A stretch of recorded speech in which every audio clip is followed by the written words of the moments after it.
আজি অভিশপ্ত ৩০ অক্টোবৰ এক ভয়ংকৰ বোমা বিস্ফোৰণত কঁপিছিল সমগ্ৰ অসম। অসমৰ ইতিহাসৰ এটা কলা দিন। ২০০৮ চনৰ আজিৰ দিনটোতেই সন্ত্ৰাসবাদীৰ ধাৰাবাহিক বিস্ফোৰণত কঁপি উঠিছিল অসম। যি বিস্ফোৰণে কঁপাইছিল সমগ্ৰ অসম। আকৌ আহিছে সেই বিভীষিকাময় দিনটো।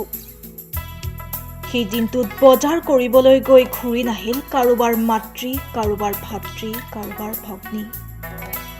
স্কুললৈ গৈ ঘূৰি নাহিল কাৰোবাৰ মৰমৰ কণমানি সন্তানটি।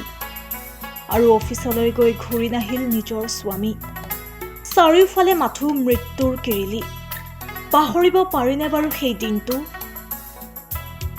বোমা বাৰুদৰ কলা ধোঁৱাত ছাই হৈ গৈছিল বহুতৰে জীৱন। মহানগৰীৰ গণেশগুৰি পাণ বজাৰ কাছাৰীত হৈছিল বিস্ফোৰণ।